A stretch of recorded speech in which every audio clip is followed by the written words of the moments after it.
Not every week is full of inspiration and enthusiasm for long days out filming landscape photography videos. I'm not feeling it this week, and perhaps it's due to the fact that we're coming out of multiple storms. It's not the best idea to go wandering around the forests right now, as trees are down, there's a bit of flooding in certain areas nearby, and to be honest, I've had enough of these strong winds. We're going to do something a little different today, more of a behind the scenes day in the life of a photographer when I'm not on location. We have a few things to do today, but the first goal is to go and get coffee.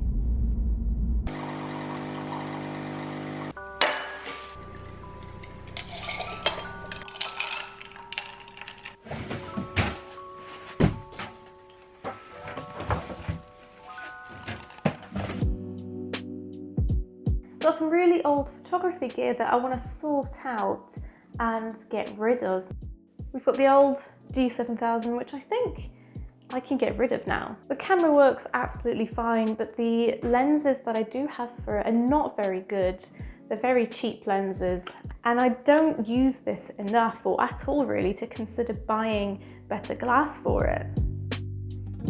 This is a Holga medium format camera. Now this has not been used since about 2012. I believe they stopped production of these in 2015. It was marketed as a toy camera. It is very plasticky, but photographers have proven to get very interesting, arty and unique images with cameras like these. I realized here that there was a film inside of the camera. Opening it up, I found a red scale film. I wonder what 2012 Courtney was taking pictures of. Perhaps I should get these developed and see. Keeping with the tradition of a Nikon camera, we've got another one here, except for this is a film camera. I picked this up secondhand while I was at university, so this also has not been used since 2012. I think if I was going to get back into film photography, I would probably switch this out for something a little bit smaller and lighter, but for now I'm going to hold on to it, just for the memories.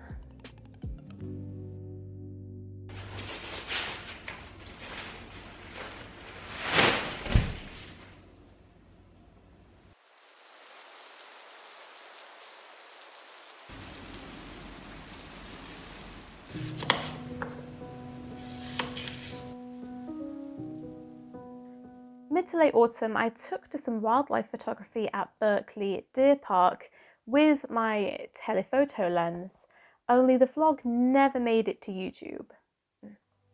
The park had a lot of restricted access, most of the pathways were actually closed. I spent all day trying to spot deer, and typically they were hanging out around the trails that were closed. It wasn't until I was leaving and the light had gone, they finally emerged.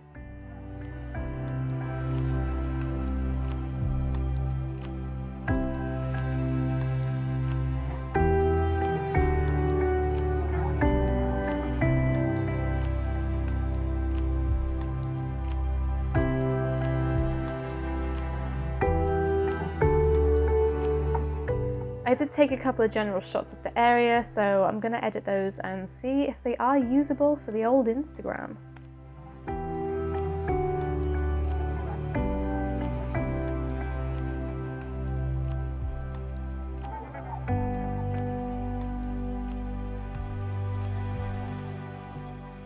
I do tend to work in Photoshop these days. I know Lightroom is generally the preferred software for most photographers, and I used to use Lightroom, but for some reason over the past couple of years I switched over to Photoshop, and I'm now just very comfortable with my editing process there.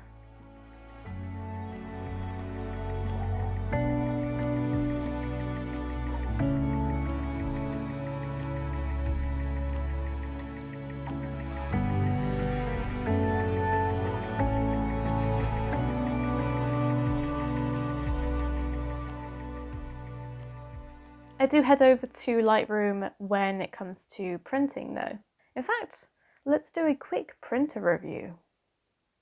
The Epson P700 prints up to A3+ with borderless printing and a paper roll option. Touchscreen for ease of use, It has 10 pigment inks, including 2 blacks, for impeccable print quality, but at a cost.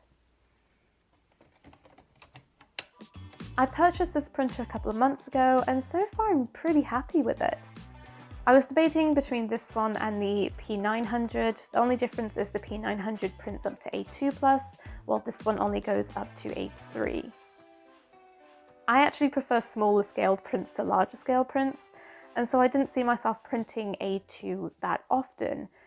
The paper that I'm using to print at the moment is the Epson semi-gloss paper and the Photo Speed Fine Art Matte. To begin with, I really didn't enjoy printing with matte papers. I definitely prefer a silky sheen to my images, but the more that I use this, the more that I'm getting on board with it.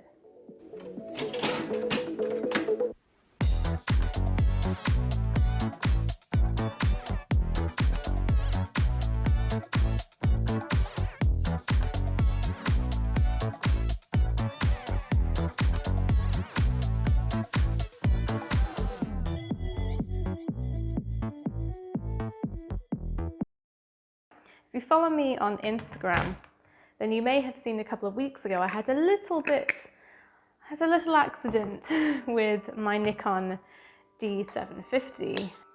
This was as I was finished filming the 7 Sunrise Challenge at Simmons Yacht, and the wind took my vlogging camera, my ZV-1, and knocked it over, and a bit of a domino effect happened. It pushed it into my Nikon D750, which was also on a tripod at the time, and pushed that over. Unfortunately, the ground was not very soft, and the flash at the top here got a bit of a bash. Luckily, I don't use the flash at all, so it's not really the biggest problem in the world. I did try and super glue these pieces back on, so basically you'll never know. Otherwise, the camera is absolutely fine.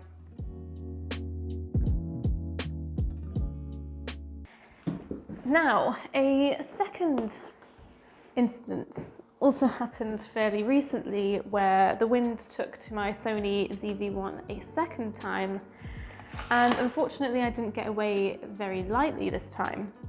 Unfortunately, I didn't catch the camera in time and it fell forwards onto the lens. Now, the camera works perfectly fine.